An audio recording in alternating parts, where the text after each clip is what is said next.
capsule, on va parler du prix de cession interne. Le prix de cession interne, c'est le prix demandé par unité à l'intérieur d'une même organisation. Donc, d'une division à une autre, on va vendre le produit à l'interne.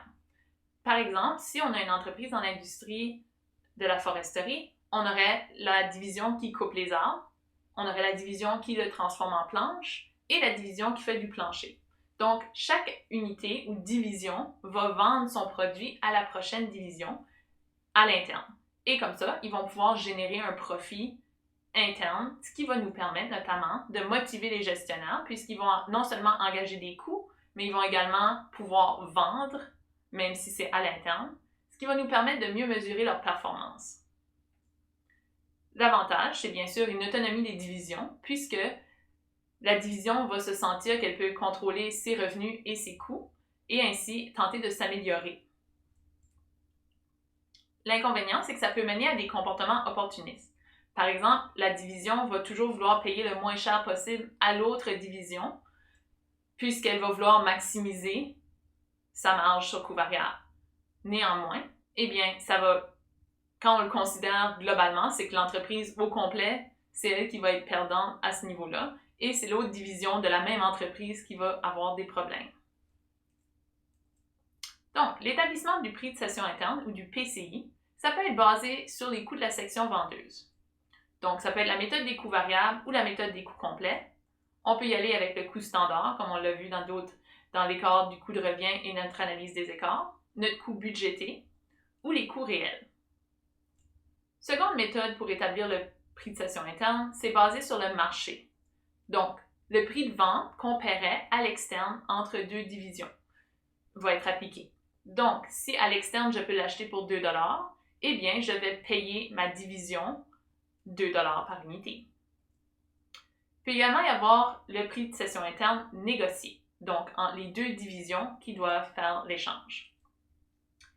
Le prix plancher va être supérieur ou égal au coût variable par unité ou le coût variable de fabrication. Puis également, si l'unité vendeuse doit renoncer à certaines productions ou qu'elle ne pourra pas vendre à l'externe, on doit le considérer également dans notre prix plancher. Le prix plafond, c'est le prix qu'on va payer à l'externe. Puisque si la division nous charge plus cher qu'à l'externe, eh bien on va y aller à l'externe. On ne se donnera pas le trouble d'aller acheter à l'interne dans cette situation.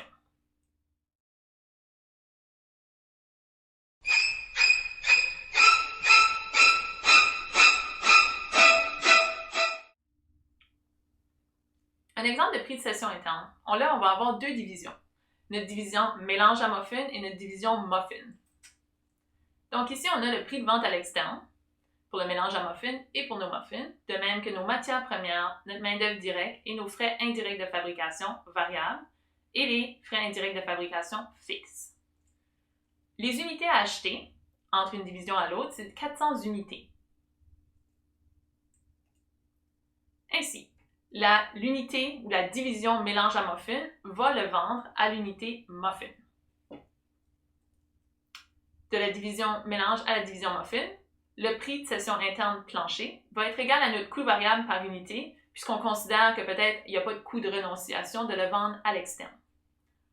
Donc, on aurait 20 sous par unité de matière première, 15 sous de main-d'œuvre directe, et nos frais indirects variables seront de 5 sous. Donc, notre prix plancher, à laquelle on peut la division mélange à muffin peut le vendre à la division muffin, est de 40 sous. Le prix de cession interne plafond, ou le prix de cession interne sur le marché, c'est égal au coût d'achat externe. Donc ici, on pourrait l'acheter à 1,50 à l'externe. Pour ce qui est du prix de cession interne selon la méthode du coût complet de la section vendeuse, donc là, on va devoir inclure les frais indirects de fabrication.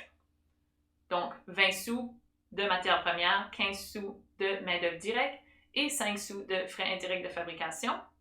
De même que notre 40 $ de frais indirects fixes divisé par nos 400 unités va nous donner un prix de cession interne de 50 sous. Donc, on peut voir qu'il y a différentes méthodes d'établir ce prix et peut-être qu'entre divisions, ce prix n'a pas été révisé au fil des années. Donc, dans une simulation, vous pourriez être demandé que le problème de performance n'est pas au niveau de la performance d'une division, mais se trouve plutôt de la manière qu'on établit le prix de session interne.